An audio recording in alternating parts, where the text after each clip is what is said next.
महापरमहंसाय स्वादित चरण कमल चिन्ह मकरंदाय भक्तजन मानस निवासाय श्री रामचंद्राय नमः।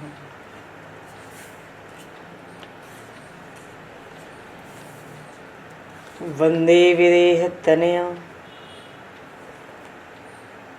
पदपुंडरीकं केशौरसौरभसमाहत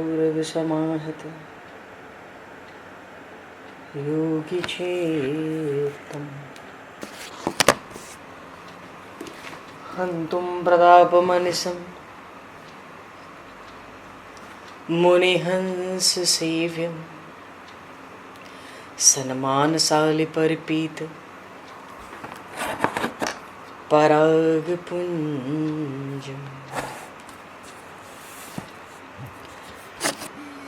यत्र यत्र रघुनाथकीर्तनं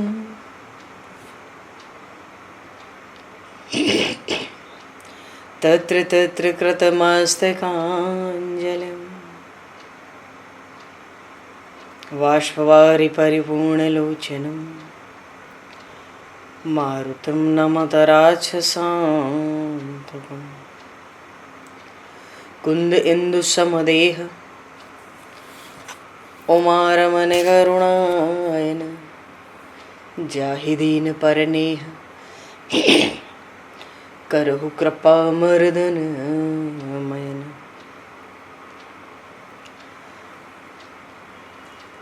प्रहलाद नारद पराशर पुंडरीक व्यासे अम्बरीश शुक शौनक भीष्म दालभान रुक्मांगद अर्जुन वशिष्ठ विभीषणादीन एतानहं परम भागवतान् नमामि। श्री सीतानाथ समारंभां श्री रामानन्दार्य मध्यमाम् अस्मदाचार्य पर्यन्तां वन्दे गुरु परम्पराम्।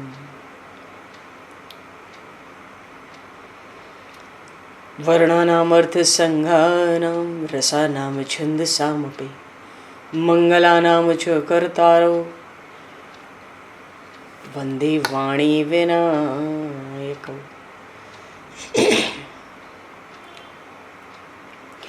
नान्यास्पृहा रघुपते हृदये स्मदीये सत्यं वदामि च भवान् किलान्तरात्मा भक्तिं प्रयक्ष रघुपुङ्गवनर्वरां मे कामादिदोषरहितं कुरु मानसं च।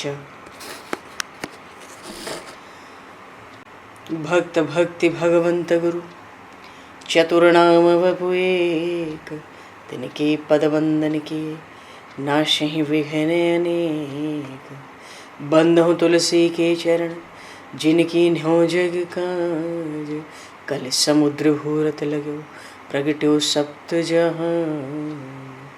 श्री गुरु चरण सरोज रज निज मन मुकुर सुधार वर्णो रघुवर विमल यश जोदायक फलचार। हरिशरण श्री राम जय राम जय जय राम श्री राम जय राम जय जय राम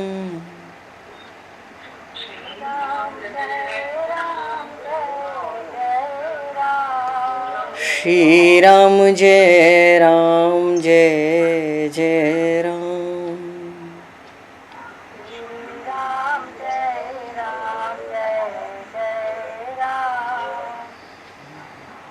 जय सिया राम जय जय हनुमान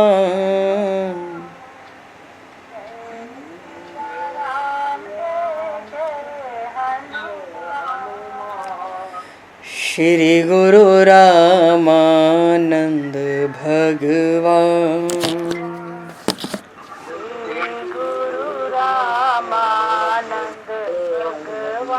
श्री गुरु रामानंद भगवान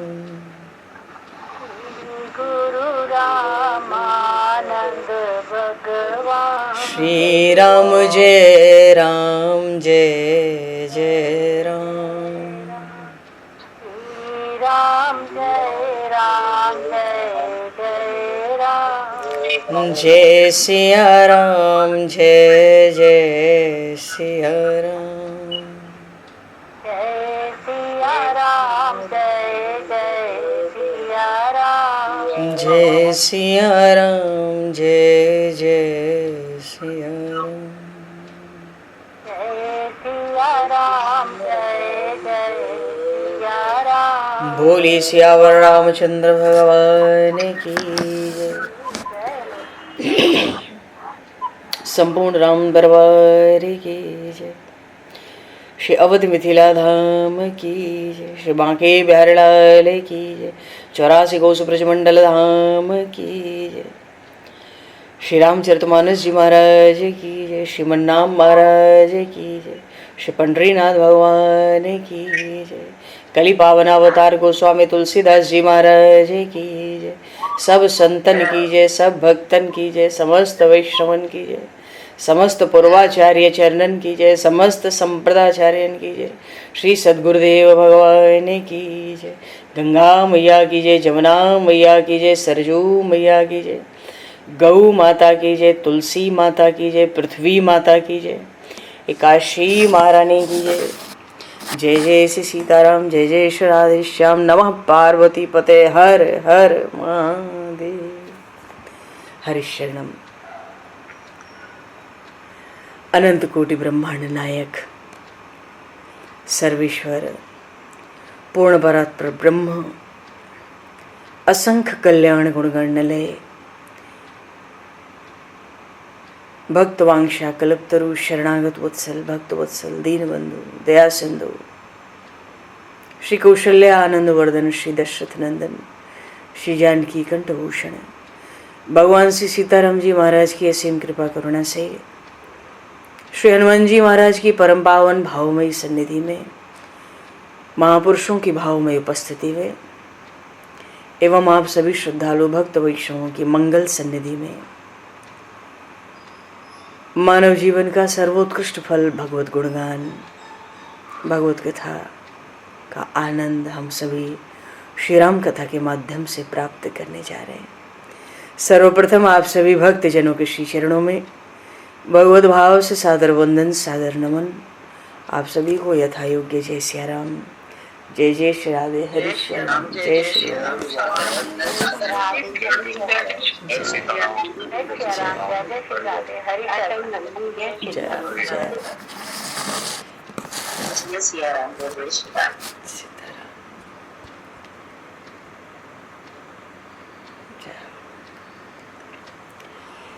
श्री रामचंद्र चरणों मनसा स्मरामि।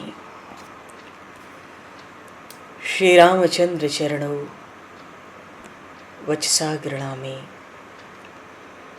श्री रामचंद्र चरणों शिरसा नमामि। श्री रामचंद्र चरणों शरणं प्रपद्ये। माता रामो मत्पता रामचंद्रः, स्वामी रामो मत्सखा रामचंद्रः, सर्वस्वं मे रामचंद्रो दयालुर, नान्यम जाने नैव जाने न जाने। मंगलम कौशलेन्द्रस्य महनीय गुणालये, चक्रवर्ती तनुजाय सार्वभौमाय मंगलम। रामं रामानुजं सीतां भरतं भरतानुजं, सुग्रीवं वायुसूनं च प्रणमामि पुनः पुनः। नमोस्तु रामाय सलक्ष्मणाय दिव्यै च तस्मै जनकात्मजाय। हनुमान जी महाराज तो वृक्ष की शाखाओं के पीछे छोटा सा रूप धारण करके छपे हैं और रावण आया था अशोक वाटिका में। श्री जानकी माता को तरह तरह से मनाने लगा, भय और प्रीति दिखाए, हर तरह से सामदाम दंडभेद, पर उसको तिरस्कृत होना पड़ा सबके बीच में। बड़ा क्रोध किया, चीखता चिल्लाता वहां से चला गया। पीछे से त्रिजटा को लगाया तो श्री जानकी को समझा। त्रिजटा जी को भी अच्छा अवसर मिल गया श्री जानकी माता के साथ एकांत में कुछ समय व्यतीत करने के लिए, कुछ कहने सुनने के लिए। और उन्होंने जानकी माता को तो सुनाया मानो एक संजीवनी बूटी प्रभु श्री रघुनाथ जी ने त्रिजटा की वाणी पर भेज दी। त्रिजटा ने कहा, माता जी आप डरा ना करो, रावण को कुबेर पुत्र नल कुबेर का श्राप है, ये किसी पे बल का प्रयोग नहीं कर सकता, आप इससे डरा ना करें। इसको तो खुद पर विश्वास नहीं है, जब आता है मेला लेकर आता है।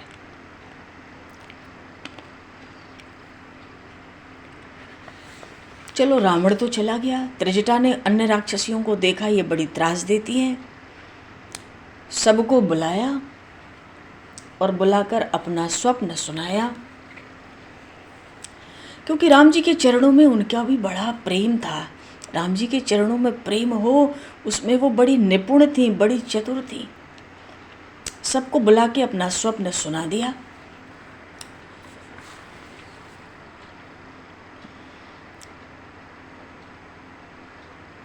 सवेरे का स्वप्न है, 4 दिन में सत्य होगा। पुष्पक विमान में श्री राम लक्ष्मण बैठे हैं, श्री जानकी भी बैठी है। श्वेत मस्तक पर श्वेत छत्र है, करोड़ों सूर्यों से बढ़कर उस छत्र का प्रकाश है। और लंका तो जल रही है, राज्य विभीषण को मिलता है, मंदोदरी विलाप करती है, कुंभकर्ण का शरीर कीचड़ में लगा है, रघुनाथ जी की विजय घोषणा हो गई। त्रिजटा ने कह दिया राक्षसियों से, देखो मेरा ये जो स्वप्न है इसका जो तात्पर्य है ना वो कभी व्यर्थ नहीं होगा।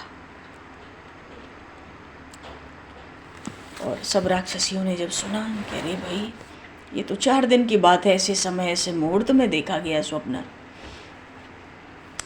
सपने बानर लंका जारी, जात धान सेना सब मारी, खर आरूढ़ नगन दशीसा। वो राक्षस दशग्रीव तो निर्वस्त्र दिखता है, गधे पर चढ़ा हुआ है, सिर कट गए हैं, 20 भुजाएं कटी हुई हैं, 10 सिर कटे हैं, दक्षिण दिशा की ओर गधे पर बैठकर जाता है। लंका तो विभीषण को मिली। राम जी की जय हुई, श्री जानकी को उन्होंने कह बुलाया। सब डर गई तो जनक सुता के चरणन परे। सबने आके माता जी के चरणों में प्रणाम किया। जो राक्षसियां अभी तक त्रास देती थी उनको लगा अब तो हम पर संकट है, अरे इसके स्वामी रावण को मार देंगे, लंका जीत लेंगे तो ये तो महारानी हुई, फिर तो ये जो चाहेगी करेगी, हम सबको मृत्यु दंड मिलेगा, जल्दी क्षमा मांगो, चरणों में गिरो।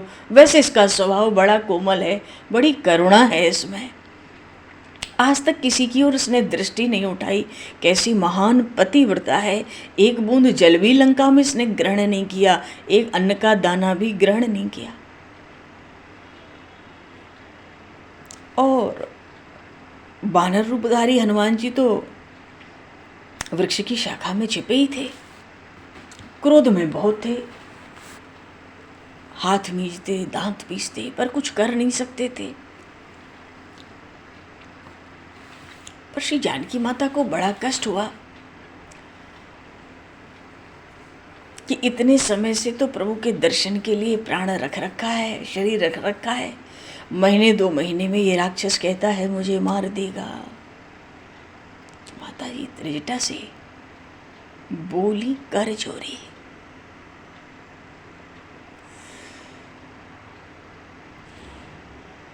मानो बड़े आग्रह बड़े विनय से कहना चाहती हैं, अनुरोध करती हैं, मेरी विपत्ति में तू ही संग रहती है, अब ऐसा एक उपाय कर दे, शीघ्रता से उपाय कर दे जिससे मैं इस शरीर को त्याग दूं।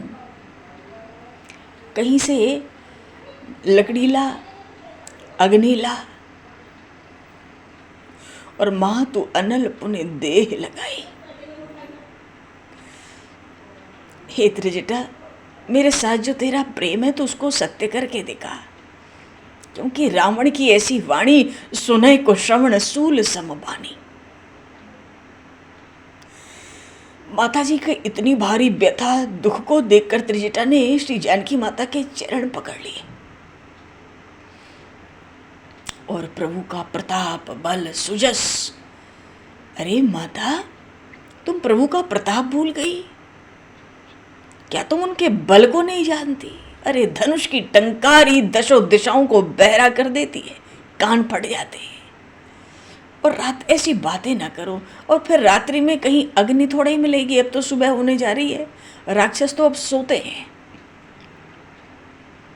और वो भी झटपट अपने महल में चली गई, किसी को संदेह न हो, ज्यादा बात करनी नहीं।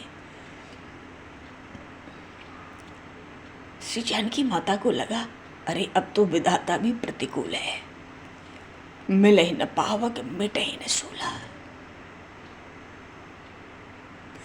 रावण की वाणी माताजी के हृदय में शूल की तरह चुभती है। आकाश की ओर देखती हैं, इतने तारे हैं पर कोई एक तारा भी मुझ पर अंगारा बन के गिरता नहीं।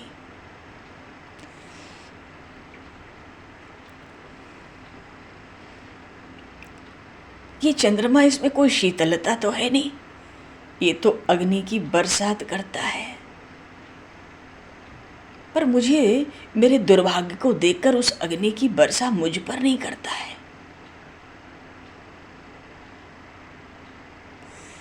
तो जो अशोक का वृक्ष था, जहां माताजी जिसके मूल में बैठी थी, उस अशोक के वृक्ष से कहा, भाई तेरा नाम तो अशोक है, सत्य नाम कर हरमम शोका, तू अपने ही नाम को सत्य कर ले, मेरे दुख को मेरे शोक को हर ले। अब कैसे हर ले? नए नए पल्लव थे, पत्ते थे, उनमें चमक होती है। कहती ये पल्लव, ये जो नए नए पत्ते हैं, ये तो अनल के समान है,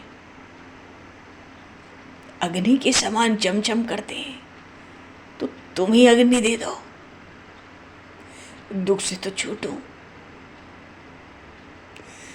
हनुमान जी महाराज श्री जानकी माता के हृदय की भारी व्यथा को देख रहे हैं, सुन रहे हैं। अब तो राक्षसियां भी प्रणाम करके चली गई, त्रिजटा भी अपने महल चली गई, पर जानकी माता की ऐसी विरहावस्था, ऐसी व्यथा, ऐसा दारुण दुख लंका में देख के सो क्षण कपि कलप सम बीता।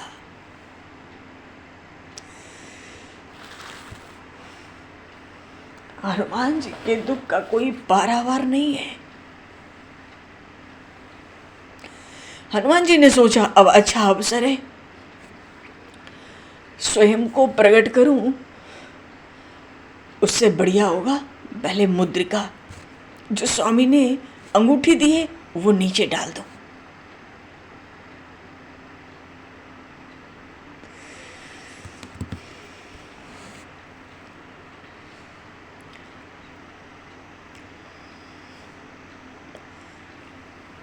कभी करे हृदय विचार दीन मुद्रिका डारे तब जन अशोक अंगार, दीन हर से उठ कर गए हो। माता जी तो अभी कह ही रही थी अशोक के नए नए पल्लों से, पत्तों से, जिनमें बड़ी चमक निकल रही थी, कि तुम ही अग्नि प्रकट करो। और जैसे ही हनुमान जी ने मुद्रिका गिराई है,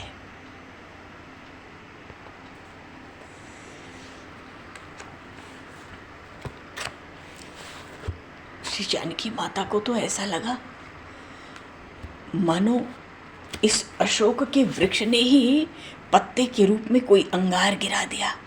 वो हर्षित हो गई, चलो इस अशोक के वृक्ष ने तो मुझे प्रसन्न करना चाहा, मेरे दुख को अपना दुख समझा, हर्षित हो गए।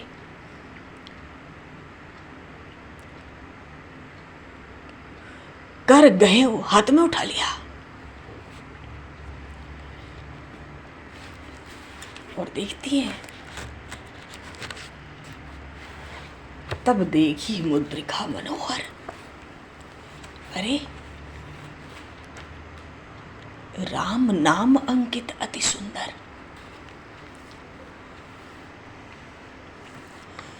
हनुमान जी ने देखा, हनुमान जी में देखो बड़ा धैर्य है, तभी तो लंका में पहुंची और श्री जानकी माता का दर्शन किया।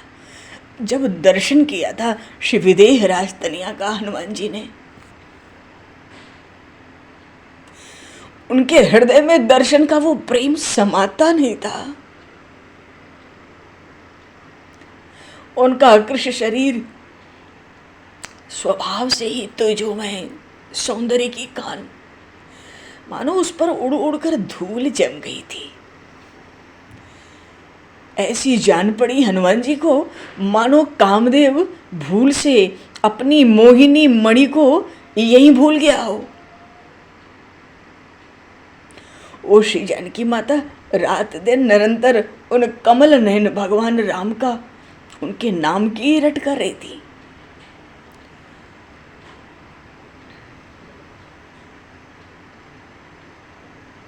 ऐसा भारी शोक संताप कि वहां तो शीतल मंद सुगंध पवन का प्रश्न ही नहीं था, वहां तो विरहाग्नि थी। शीतल मंद सुगंध पवन भी आती तो उस विरहाग्नि में वो भी जलकर भस्म हो जाती।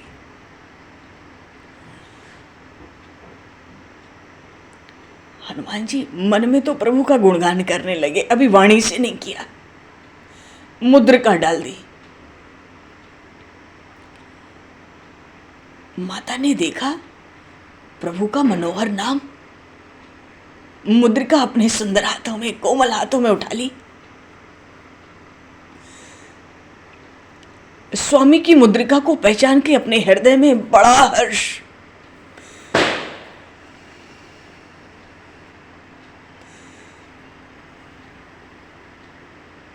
पर विषाद भी हुआ। क्यों? अरे प्रियतम की कोई वस्तु मिले तो हर्ष तो हुआ, ठीक है, पर यह सोचकर कि यहां कैसे आई, कोई अनिष्ट तो नहीं हुआ, बड़ा भारी दुख हो गया। उस हर्ष और विषाद का कोई वर्णन नहीं कर सकता वाणी से। हर्ष विषाद हृदय कुलानी, पर अनिष्ट कैसे होगा? नहीं नहीं, जीत को सके अजय रघुराई। मेरे स्वामी तो अजय हैं, अजित हैं, उनको कोई जीत नहीं सकता। और फिर ये मुद्रिका, माया ते अस रच नहीं जाई। रावण की उस मुद्रिका में बड़ी दिव्य सुगंध थी। उस मुद्रिका की भी बड़े सुंदर सुंदर प्रसंग हैं, रहस्यमय। दधीची ऋषि की हड्डियों से इंद्र ने वज्र बनाया, वृत्तासुर का उससे वध किया। इस मुद्रिका को भी कुछ, राज मुद्रिका को कुछ अंश मिला था, इससे सुगंध आती थी। माता जी समझ गई, माया ते अस रच नहीं जाई। माया से कोई मुद्रिका बना तो सकता है रावण, उस पर राम नाम अंकित भी कर सकता है, पर वो रावण इसमें वो सुगंध कहाँ से लाएगा? उसको इसकी सुगंध की क्या पता? नहीं नहीं, माया ते अस रच नहीं जाई।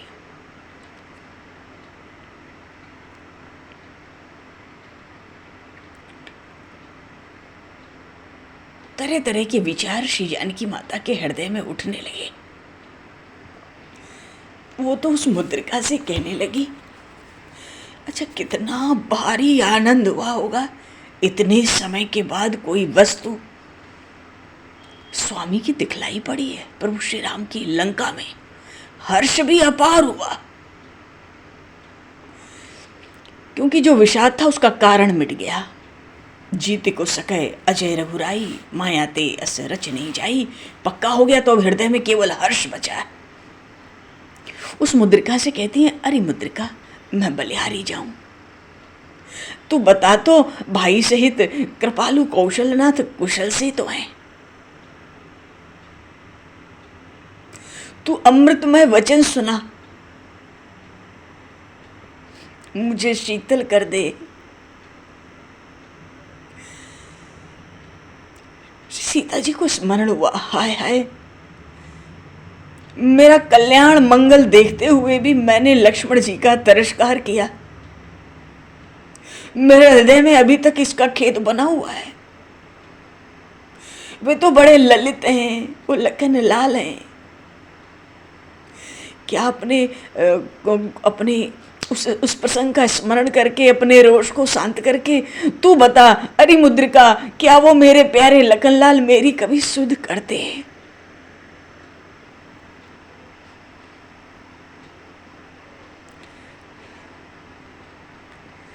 भाई सहित वो दयालु कौशलनाथ, उन दोनों के बीच में आजकल कौन से विषय की चर्चा चला करती है?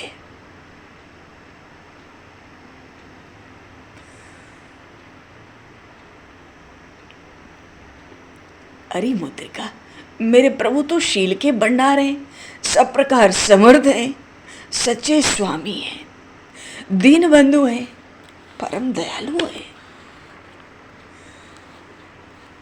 मालूम पड़ता है अभी प्रभु को किसी ने मेरा समाचार नहीं सुनाया।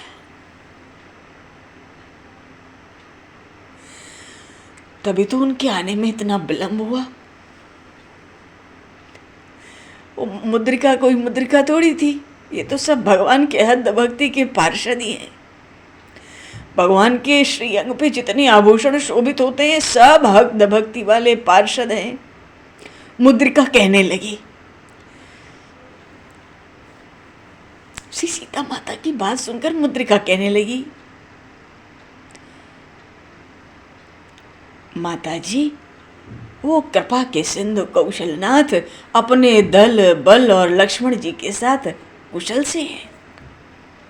अब वे तो स्वभाव से ही शील के मंदिर हैं, स्नेह के समुद्र हैं और सरल स्वभाव है। उन जिन लखनलाल का आप स्मरण करती हैं उनको तो न नींद है न भूख है। उनकी छाती में तुम्हें छोड़कर चले जाने का बड़ा भारी पश्चाताप है। और उन श्री धीर धुरंधर श्री रघुनाथ जी के चित्त में तो स्वप्न में भी प्रसन्नता नहीं है।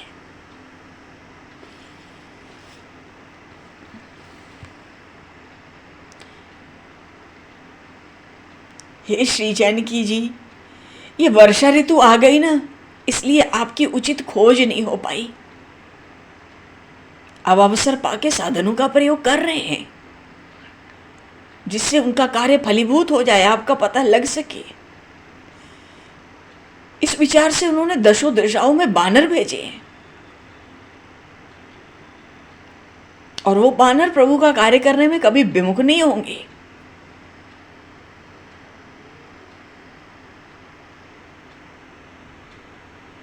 इस कार्य में समर्थ समझकर उन्होंने आदरपूर्वक हनुमान को पास बुलाया। कुछ संकेत बतलाकर उन्होंने मुझे हनुमान जी को देकर कहा, सीता को हमारा कुशल समाचार सुनाना, शत्रु के किले को भी देखाना, उसकी शक्ति भी जान लेना और विशेष रूप से हनुमान जानकी से मिलकर आ जाना। वो मुद्रिका श्री जानकी माता को समझाती है और सच कहूं तो उस मुद्रिका ने धीरे से हनुमान जी की ओर इशारा भी कर दिया। और जैसे ही उस मुद्रिका ने हनुमान जी की ओर इशारा किया तब हनुमान जी अवसर जानकर वहीं से माता जी के चरणों में सिर झुकाकर प्रभु का गुणगान गाने लगे।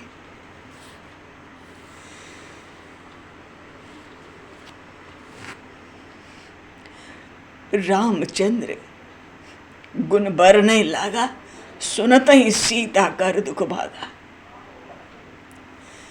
देखो सच कहूं, हनुमान जी तो पवन के पुत्र हैं, बड़े वीर, धीर धुरीण। पर श्री सीता जी और मुद्रिका की दशा देखकर, उनकी आपस की बातों को सुनकर हनुमान जी महाराज बालक के समान रो पड़े।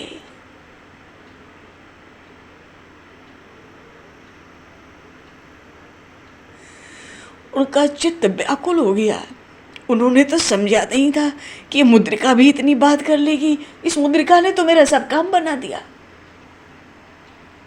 मुझे तो पता नहीं था ये मुद्रिका बोलती है।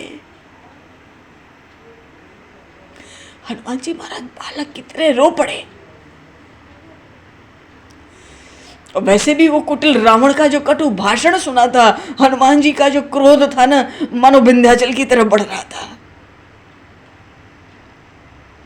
पर संकोच, भगवान का आदेश था नहीं रावण को कुछ करने का।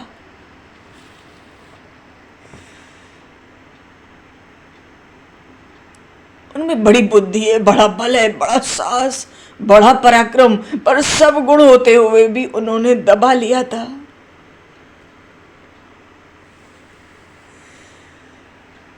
उन्होंने भी सोचा सब समाज तो समय पर ही सिद्धि देने वाला होता है, कोई बात नहीं। रावण को तो देखा, रावण का रूप तो देखा।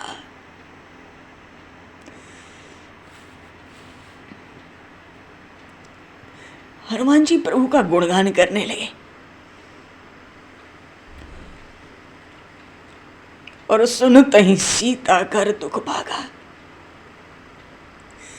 अरे इस धरती पर, इस ब्रह्मांड में ऐसा कौन चीज जो भगवान का गुणगान सुने और उसका दुख न चला जाए। लागी सुने श्रवण मन लाई, आदि होते सब कथा सुनाई। जब प्रभु का गुणगान हुआ, अब लंका में इतने समय तो कोई गुणगान सुनाने वाला नहीं था। चित्त लगा दिया, मन लगा दिया, प्रभु के गुणों का स्मरण करते तन्मय हो गई। ऐसी अमृत वर्षा होती हनुमान जी महाराज के श्रीमुखार विंद से, माता जी का चित्त नहीं अगाता और आदि होते सब कथा सुनाई। हनुमान जी कहते हैं मानो वृक्ष छोड़कर सामने आ जाना चाहते। और जब माता जी ने कहा श्रवणामृत जही कथा सुहाई, कहीं सुप्रगट होत किन भाई, जिसने ऐसी मधुर मधुर कथा सुनाई वो प्रगट क्यों नहीं होता? उसको प्रगट होना चाहिए, प्रगट हो जाओ। और तब हनुमंत निकट चली गए हो। हनुमान जी ने माता जी को प्रणाम किया, दूर से प्रणाम किया और कहते हैं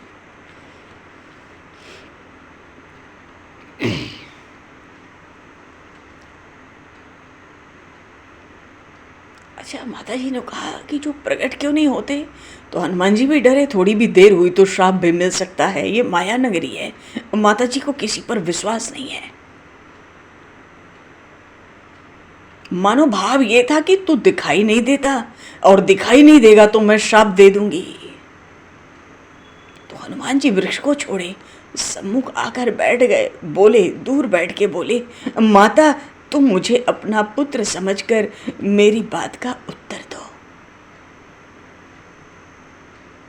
बताओ तुम इस प्रकार क्यों रो रही हो कि नर नाग गंधर्व देवता आदि में आप किसकी कन्या हो? किससे आपकी उत्पत्ति हुई थी? या आप श्री राम की वियोगिनी पत्नी महाराज श्री जनक की पुत्री श्री जानकी हो? बात तो यह है, पता है, जब तक श्री मुख से कह न दे हाँ तो पुष्टि नहीं होती। प्रभु ने जानकी माता को संदेश सुनाने के लिए कहा। एक बार माता जी के मुख से सुनना चाहते हैं। प्रभु श्री राम का नाम जब हनुमान जी ने लिया ना, तो श्री जानकी माता ने कहा, तू चाहे जो हो मेरे लिए पिता और भाई के समान है। मेरा नाम सीता है, रावण मुझे चुरा कर यहां ले आया है और अब मुझे अनेक प्रकार के भय दिखलाता है। इसलिए मेरे चित्त में क्रोध आता है कि मैं समुद्र में डूब जाऊं। मैं अपने स्वामी श्री राम के वियोग में जीवित हूं, मुझे धिक्कार है।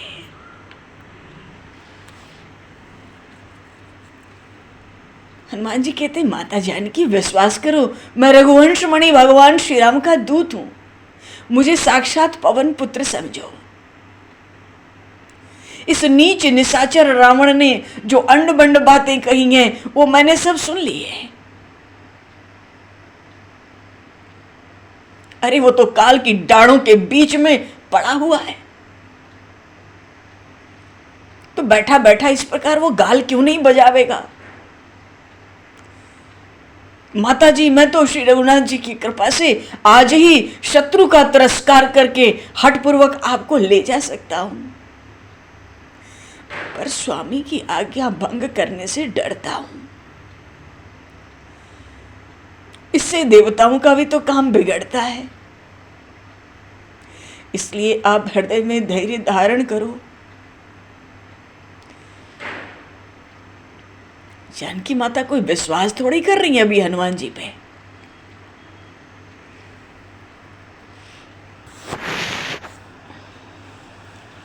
सुन रही हैं। हनुमान जी ने कहा, क्योंकि जब हनुमान जी पास आए फिर बैठी मन विस्मय भयो।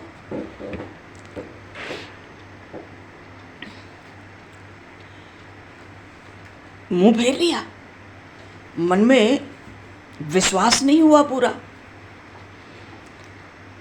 हनुमान जी ने कहा, रामदूत मैं मात जानकी।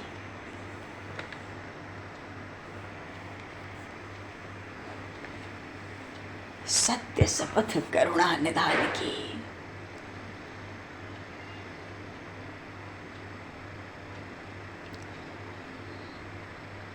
हनुमान जी को बड़ा कष्ट है। जब त्रिजटा से बातें हो रही थी श्री जानकी माता की, तो भी तो हनुमान जी सुन रहे थे।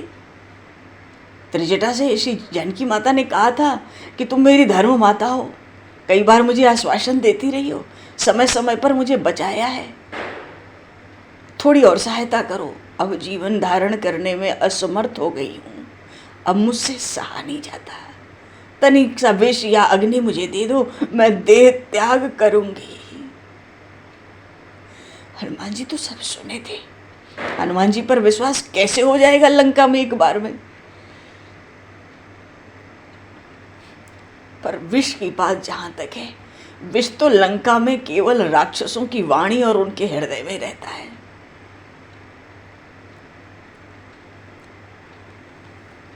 त्रिजटा जब जा रही थी ना, तो जाते जाते घूमकर श्री जानकी माता की ओर देखती गई, और जब दूर से घूमकर देखा था श्री सीता जी की ओर, त्रिजटा ने, उसको लगा था कि वृक्ष पर कोई छोटा सा सुनहला पक्षी बैठा है और वो श्री सीता जी को देख देख कर प्रसन्न हो रहा है, मानो उनको मधुर मधुर स्वर में आश्वासन दे रहा है। इस दृश्य को देखकर त्रिजटा प्रसन्न होकर अपने महल चली गई थी कि चलो कोई भी पक्षी है, थोड़ी देर अगर श्री जानकी का मन बहला दे तो बढ़िया है।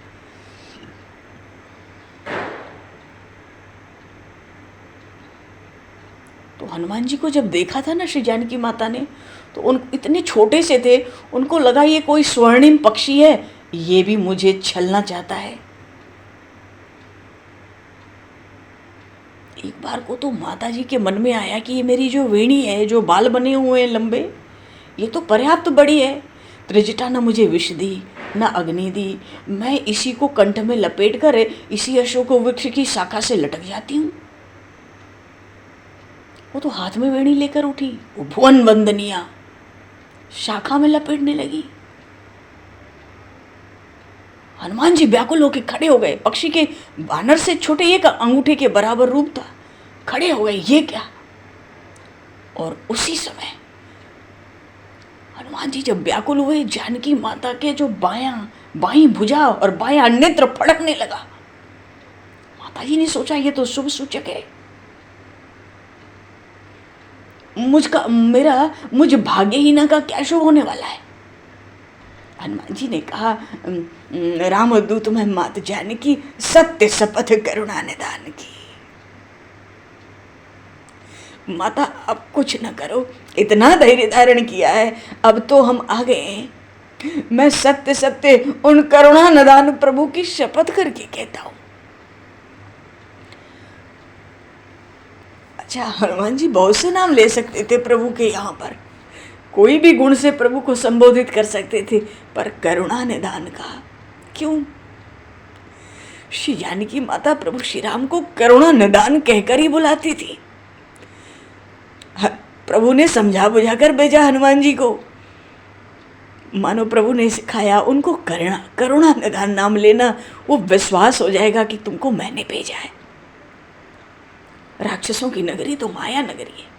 और जब हनुमान जी ने कहा ना, सत्य शपथ करुणा निधान की, रामदूत मैं मात जानकी, बस उसी समय श्रीअंग शुभ की सूचना देने लगे।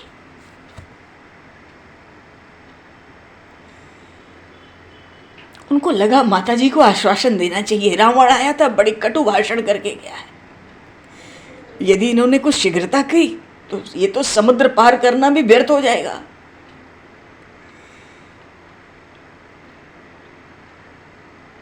थोड़ा सा समय बचा है, थोड़ा अंधेरा है अभी। हनुमान जी सोचते हैं बोलूं। अच्छा, हनुमान जी को यह भी लगा अगर मैं संस्कृत में बोलूंगा तो मुझे रावण समझकर भयभीत हो जाएंगी। वानर भाषा बोलूंगा तो ये समझेंगी नहीं, जानती नहीं है। मुझे ऐसा कुछ करना नहीं कि ये मुझसे डरे, इन्हें सुख हो, इन्हें मुझ पर विश्वास हो, मुझे ऐसा करना है। हनुमान जी ने कहा, सत्य शपथ करुणा निधान की, यह मुद्रिका मां तुम मैं आनी।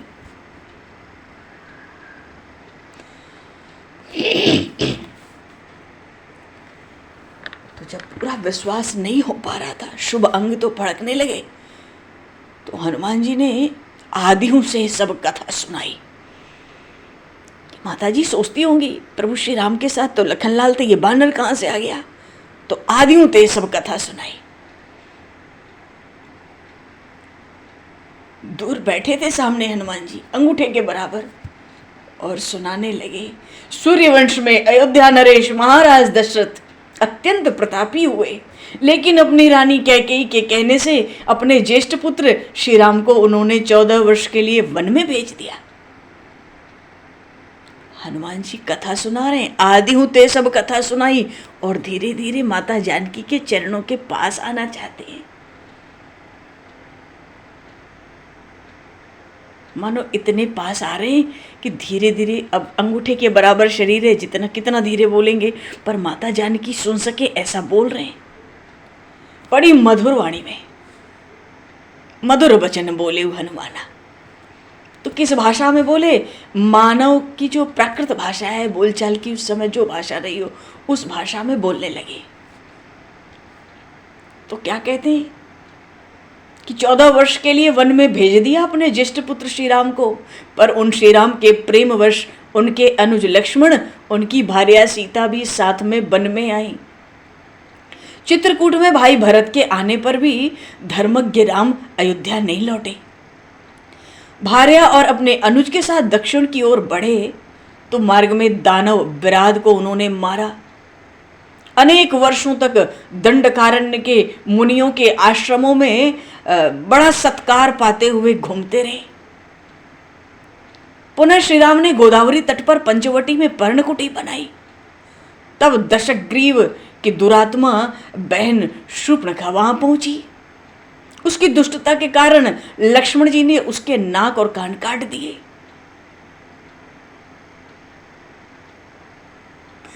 उस समय तो ऐसा लगता था श्रवण अमृत जही कथा सुहाई, लागी सुने श्रवण मन लाई। मानो श्री जानकी माता के सारे प्राण श्रवण में आ गए हों, कान में।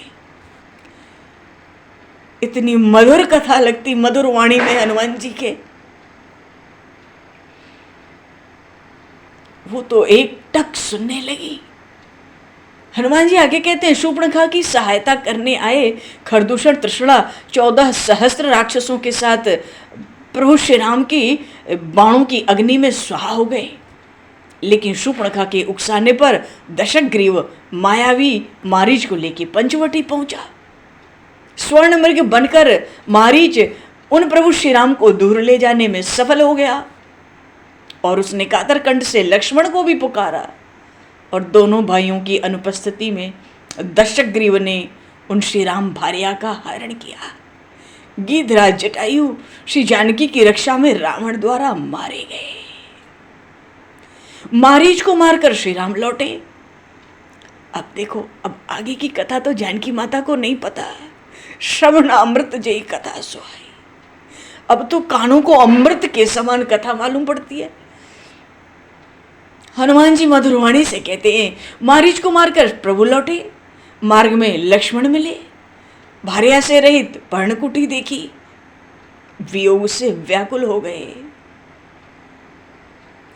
अब तो श्री लक्ष्मण के साथ वन वन भटकने लगे। हनुमान जी मधुस्वर में बड़ी संक्षिप्त में कथा सुना रहे।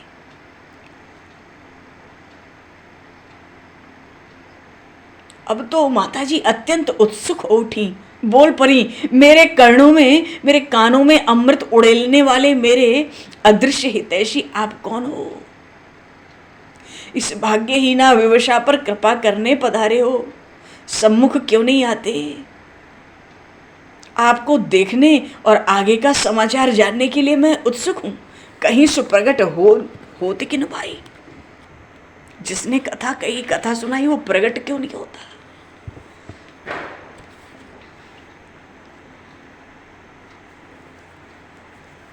तो पता लगा उस अंगूठे के भीतर से जो पक्षी है वहीं से सब आवाज आ रही है।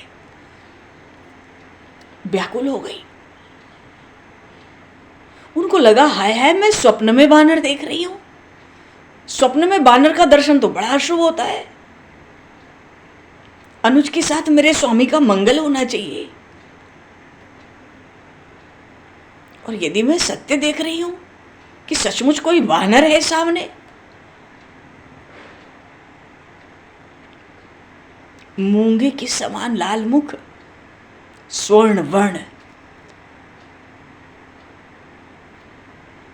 हनुमान जी हाथ जोड़कर अब जानकी माता को सामने से पृथ्वी पर मस्तक रखकर प्रणाम करते हैं। मैं रामदूत पवन पुत्र हनुमान आपके चरण कमलों में प्रणाम करता हूं।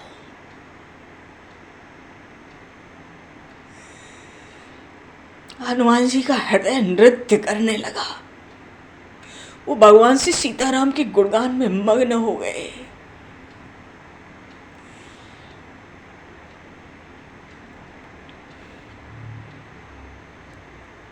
हनुमान जी कहते हैं, ऐसी तेजोमयी अपनी तपस्या रुदन से तो आप बिल्कुल स्पष्ट मालूम पड़ता है कि हे माता, आप मेरे प्रभु श्री राम की भार्या हैं। श्री जानकी माता अतिशय व्याकुल हो गई। वो हनुमान जी से कहती हैं, सचमुच ये भाग्यहीना महाराज दशरथ की पुत्र वधु, जनक की पुत्री राम भार्या सीता है। पर शंका थी ना, दूसरी ओर मुख घुमा लिया, फिर बैठी मन विस्मय भयउ। लेकिन तुम सत्य कहो, तुम कौन हो? यदि तुम मुझ दुखिया को माया से ठगना चाहते हो तो उससे अच्छा है मुझे मार ही डालो। हृदय व्याकुल हो गया। तब हनुमान जी ने कहा, सत्य शपथ करुणा निधान की, राम दूत मैं मात जानकी। मैं सत्य की शपथ खाकर कहता हूं, मैं करुणा निधान प्रभु श्री राम का दूत हूं। हाथ जोड़ लिए हनुमान जी ने। हनुमान जी थोड़े पास आए। वानरराज सुग्रीव ने आपका पता लगाने के लिए लाखों करोड़ों वानरों को दिशाओं में भेजा है। उनमें से मैं हनुमान समुद्र पार करके यहां आया हूं। आज आपके श्री चरणों के दर्शन करके आज मेरा जन्म सफल हो गया।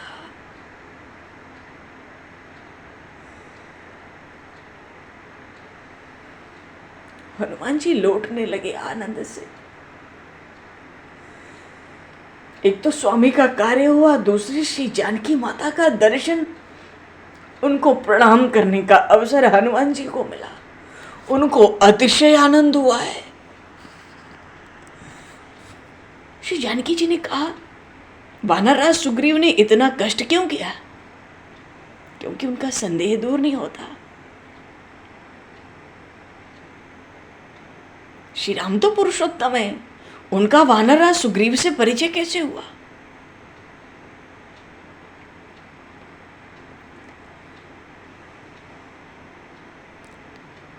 नर बानर ही संग कहू कैसे, और कही कथा भई संगति जैसे। हनुमान जी कहते हैं, माता आपकी खोज करते हुए वन में भाई के साथ भटकते हुए प्रभु को आहत पक्षीराज जटायु मिले। उन्होंने मेरे स्वामी श्री राम के अंक में ही अपना शरीर छोड़ा।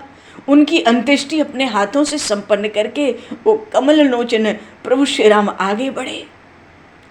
मानो हनुमान जी ने जो अधूरी कथा छोड़ी थी उसको पूरा किए। मार्ग में दानव कबंध मिला, उसको मार के प्रभु श्री राम ने शाप मुक्त कर दिया और फिर उस तपस्विनी सबरी के पास चले गए। सबरी से मिलने पंपा सरोवर आए। और आपको तो स्मरण होगा माता, आपने ये जो वस्त्र अभी आपने धारण कर रखे हैं ये फटा हुआ है, इसका जो फटा हुआ हिस्सा उत्तरीय है आपका, उसी में आपने आभूषण बांधकर ऋष्यमुख शिखर पर बैठे हम 5 वानरों को देखकर फेंका था।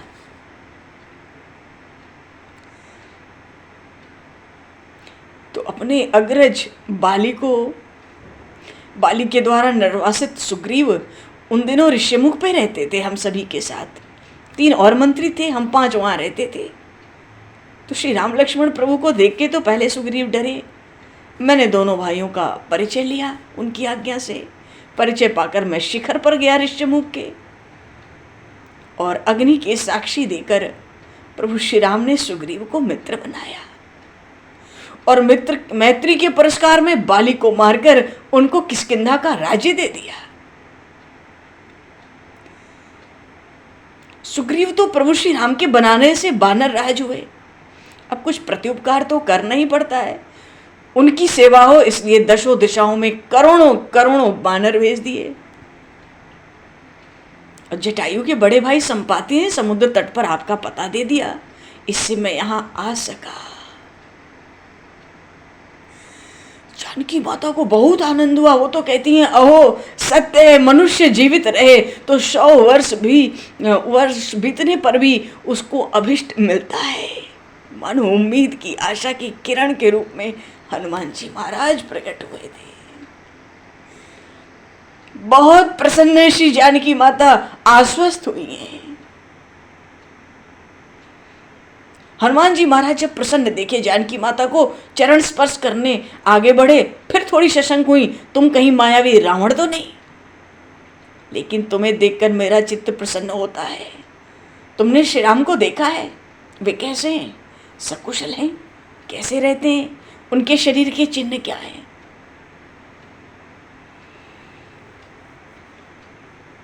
हनुमान जी महाराज कहते हैं, माता वो तो कमल लोचन, विशाल कंधे और विशाल वक्षस्थल और घुटनों से लंबू भुजाएं और बड़ी बड़ी पतली सी उनकी कटी और चरण बिल्कुल कमल के समान, नेत्र अभी के खिले हुए कमल के समान। प्रभु बड़े कुशल से तो हैं ये कहा, पर प्रसन्न है ऐसा कहीं हनुमान जी ने नहीं कहा।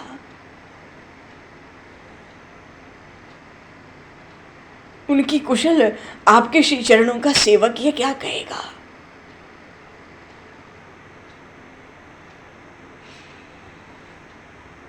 उन्होंने ही पहचान के लिए ये मुद्रिका आपका परिचय कराने के लिए मुझे दी।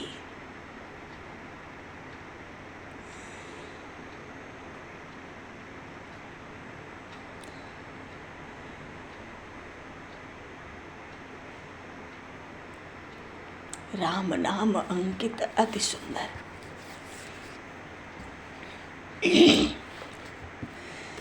बोले श्री हनुमान जी महाराज की जय।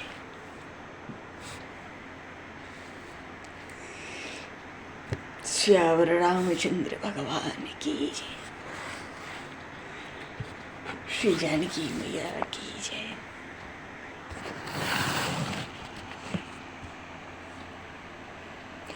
हनुमान जी को बहुत आनंद है और आनंद में भर के हनुमान जी खूब कीर्तन करते हैं। प्रभु का तो दर्शन किया था, आज श्री जानकी माता को भी प्रणाम किया चरणों में। अतिशय आनंद हुआ हनुमान जी महाराज को।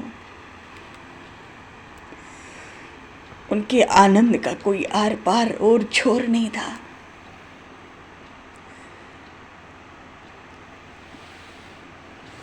हनुमान जी महाराज के साथ ही हम लोग कीर्तन करके वाणी को विराम दें, समय को दृष्टिगत करते हुए। जय जय श्री जानकी अवध महारानी जू की। जय जय श्री जानकी अवध महारानी जू की।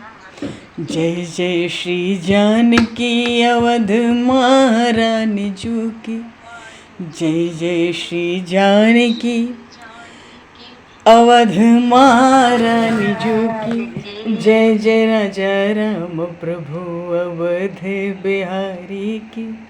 जय जय सीताराम प्रभु अवध बिहारी की। जय जय श्री अवध महारानी जू की। प्रभु अवध बिहारी जी की। जय जय श्री जानकी अवध महारानी जू की। जय जय श्री जानकी अवध महारानी जू की। जय जय श्री जय जय राजा राम प्रभु अवध बिहारी की। जय जय जय राजा राम प्रभु अवध की। जय जय श्री जानकी अवध महा